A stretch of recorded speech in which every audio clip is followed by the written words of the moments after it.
Good morning, everyone. This is M4J Watt Replays, and today we are watching D_O and Harriet 1639, and D_O is driving the agent. Before we get into this replay, I obviously am not having a weekly special this weekend, and I'm not fully sure what I want to do for next weekend. So go ahead and put down in the comments below whether you want to see a tank review, a new Make Me Suffer video, or something along those lines, and I will see what I can pull up in a week. So we're watching D_O here. He's up on this hill, and he is getting some sniping shots off into these tanks and developing a bit of a crossfire. Now the agent, it's a really good light tank. Some say it's not quite as good as the VK-28, and it's not damage per minute wise. However, I think it is slightly better because it has 3 extra degrees of gun depression, and even though it has a little less of a reload, those 3 extra gun depression degrees are much better than the 6 degrees on the VK-28. So because of those 3 extra degrees, this is, in my opinion, a significantly better tank. Well, not significantly, but a slightly better tank than the standard VK-28, even with that lower DPM. But he's driving around here. He's tracked this VK-36, although it looks like he has fixed his track now, uses auto-aim, and shuts him down. So now he's going to drive up to these bushes right here and see if he can't get some spotting. And he is going to come along here, sees the Jagdpanzer IV, not quite able to hit him though, so he's going to back up and see if he can get some shots on this KV-2. So there's the SU-100, not quite able to get his gun down, but he does that time, destroys his track. Hopefully he can reload in time before this SU-100 aims, and he does just that, shutting that SU down. So now he's going to turn around. There is a VK-28, or another agent, sorry, rushing him from the rear. He gets the shot into him, the agent misses his shot, comes around, misses that shot, and now the agent's going to get away, but he has to be careful because that Loza Sherman is trying to come up behind him. So he's going to get up onto this ridge here and circle around over here and go meet up with this Churchill 7. Definitely the better thing here. He should, it's a good thing that he moved along with this Churchill 7 so that he could have a little bit of support in taking on these mediums, or taking on the Loza and the agent. If he had remained up there, he would have been taken out very quickly. But so he bounces that shot there on the agent. He's going to come around here, tries to go for another shot, but again misses that one. So this Churchill 7's just about to be taken out. He has been a bit of a distraction for long enough. He's going to come around, gets us round into the enemy agent. The Loza Sherman is not quite able to kill him, but now he does take out the Churchill 7. D_O takes out the agent, and it's now a 2 versus 3. So he's going to back up. Sadly, the enemy agent, the gun got in the way of his shell. He's going to come around, puts around to the side of this Loza Sherman, and now he is going to rush around here. He is willing to be able to take one shot. He doesn't have to, and he is not going to, and he shuts him down for his 4th kill. It now leaves just him and this ARL-44 versus the SU-100, and there goes the ARL-44. So this should be a pretty easy win if he can just get around and circle this SU. Otherwise, he is a one-shot if this SU can high roll just a little. He misses that shot there, a very, very bad miss, and he's just able to get around and circle him. So he's trying to get to the very rear of this tank destroyer, and that's exactly what you want to do. When you're fighting a TD, always try to get to the very back of him, and he sadly does bounce that shot there. Is he going to be able to reload in time before this SU turns? Not quite, but the SU barely misses his shot, and he shuts the SU down. But a great game there from D_O. 2,492 damage, 5 kills, and a well-deserved ace. And next up, we are watching Harriet 1639 driving the Object 252U, the overpowered Russian Tier 8 heavy tank. Another thing that I hadn't planned for this weekend, I only just now remembered it thinking about the tank destroyers, was a video on how to snipe effectively or something along those lines, or maybe how to properly circle a TD, because it does take a little bit of skill to do that just right, and sometimes it can be a little bit difficult. So if you want to see either one of those two rather than a Make Me Suffer or a tank review, then be sure to state your, tell me what you want to see down in the comments below. So Harry at 1639 on Castilla, he's over at this heavy hill, or on the heavy side, and there are 4 heavy tanks on each team. Now the Object 252U has great armor as long as you can hide that lower plate, but it doesn't exactly have the greatest gun depression, so that makes working a ridgeline like this slightly difficult. However, he is all the way up on top here, and the enemy team have not bothered to push up, so he doesn't have to worry about getting his gun down very far. He's going to push up here, not able to spot that VK100. He is spotted himself, so he does need to be careful. He doesn't want to take any shots. There aren't any TDs on the enemy team, so that is helpful. But one of the medium tanks might decide to get some shots on him, even though at the moment it doesn't look like they can. There is the Emil 2 on that big hill, though. So he's going to come around here, using these bushes as a little bit of camouflage. Pokes out here. Is he going to be able to get this shot on the E75? He's unable to penetrate him with the standard armor-piercing, so he switches to the APCR, and he's able to put 1 round into the front of that E75. So the Emil's up on the hill, but he's unable to get that shot off. He's going to start pushing forward again, using this bush as a little bit of camouflage. Sees the VK100. He's going to aim in here on the cupola, but he misses. And that is the interesting thing about Russian bias. Whenever you go to shoot something and you fully aim in, you never hit, but whenever you just snapshot on the move, it seems to always hit. A peculiar thing about Russian tanks, in my opinion. But he's sitting here. The VK100 is nowhere to be seen. The M103 is to his right, and the E75 to his left. The VK100 gets spotted, so he doesn't want to remain out in the open anymore. What I would probably be doing is pushing this E75, but he waits for the VK, tries to put around to that lower plate. We don't quite know if that shot hit, but it does appear that it did. So now the VK is a 2-shot, and so is the E75. What's he going to do? Is he going to rush this VK, or is he going to rush the E75, or is he going to go to his right and help his teammate?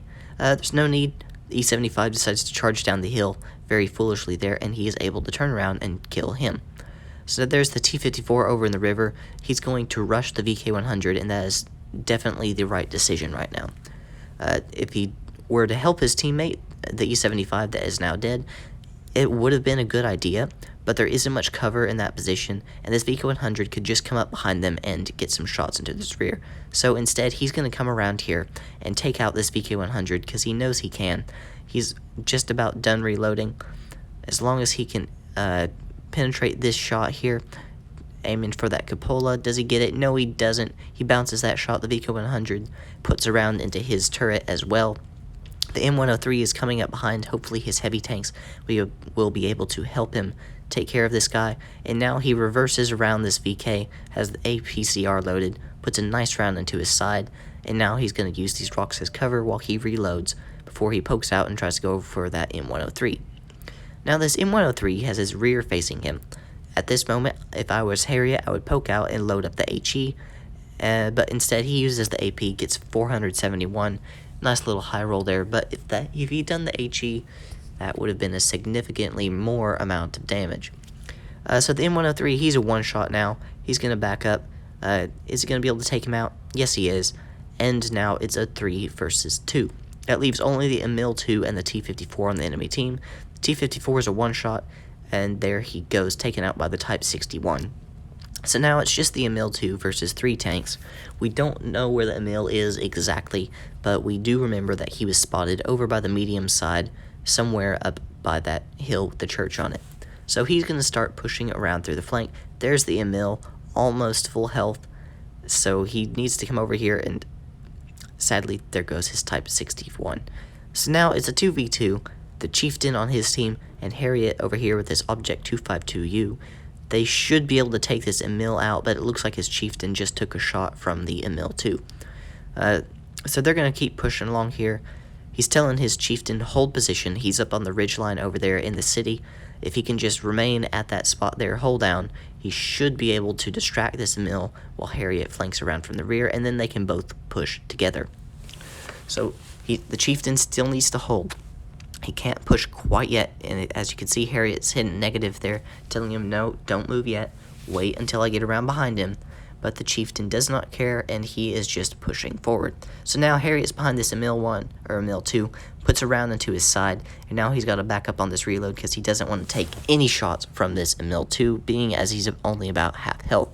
The chieftain's able to put a round into this Emil 2. He's going to rush up and start face hugging, which is what you want to do in the Object 252U. He puts a nice round into the side of this Emil's turret, and sadly his chieftain does get taken out. But now this Emil is a one-shot.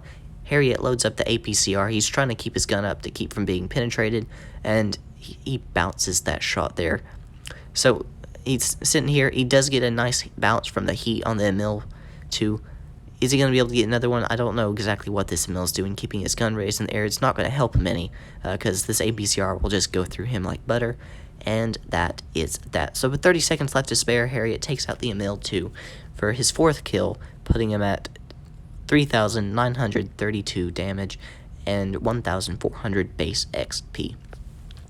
And following up after that, the last video we had with my RHM in it, this is the battle directly after, again in my RHM Borsig, and we actually have the same M6A2E1 experimental on our team as we did on the last game. So we're sitting up on this little hill here. I have since learned there are better sniping places than this hill. Vineyards, it's not really a TD map. It's difficult to find a good sniping place, and when you do actually find one, it's highly situational. It's not going to work half the time, unlike a map like Desert Sands or Oasis Palms or Dead Rail for that matter. But I'm sitting here. There's that T-23E3 Nomad, so I'm just going to wait for him coming out this alley. He gets spun around, and we shut him down. Don't know exactly what he was thinking rushing across the opening there. I should have hit the adrenaline here. I was hoping to be able to hit this ISU-152, but just as I'm finishing reloading, he drives behind the building, and we are unable to get that shot. So now it's becoming evident that we don't have any shots from this position. I'm going to sit here and wait and see if this Lurver and T-28 prototype come out, but they are on the other side of those buildings, and I don't have any shots, so I'm going to start pushing over to base A. We have base A and B captured, but most of our team is at base B, and they are getting absolutely destroyed. It's now a 4 versus 6, and they have quite a few tanks on their team, or quite a few hit points on their team, although we do have both cap points. So now the enemy are starting to cap base B.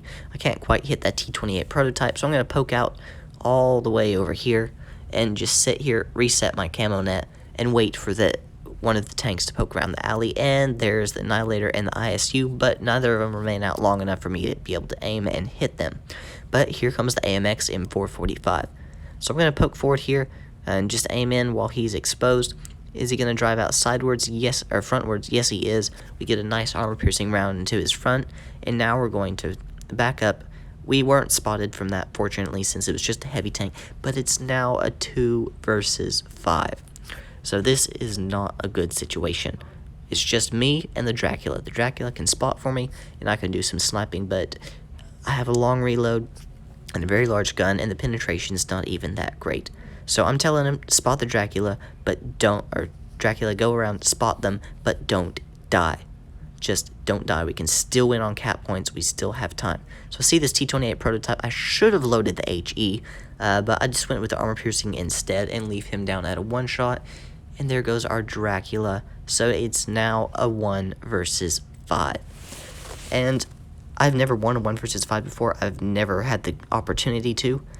Every situation I've been in with a 1 versus 5, everybody's been full health, and so it's just like, forget it. But it looks like we actually have a chance. We shut down the ISU-152 there. There's the one-shot AMX M445. The Annihilator is wanting to come around the corner. He's a 2-shot. Hopefully I will be able to maybe high roll. We'll see. We do take a shot from the AMX M445, so I want to be careful. Annihilator pokes out. We put a round into him, and thank goodness he did not use HE. And so he low-rolled his magazine on us. We are left alive, but very low health. I don't want to take any more shots. So I'm just going to sit here. Hopefully this Annihilator will take the bait and poke out. It's going to be a close one. 870 points on their team to 975 on ours. I'm going to rush forward. We get that shot. We get shut down by the enemy Annihilator. But we won by cap points. So while I didn't survive that 1 versus 5, that's definitely the first time I've ever won a 1 versus 5, and I was feeling pretty good about that battle. 3,162 damage, 3 kills, not the greatest, but compared to our team, we did have a very nice game. But that is all for today, folks. If you like this video, please leave a thumbs up, hit that subscribe button down below, and be sure to check out some of the other ones I have as well. This is M4J Watt Replays, over and out.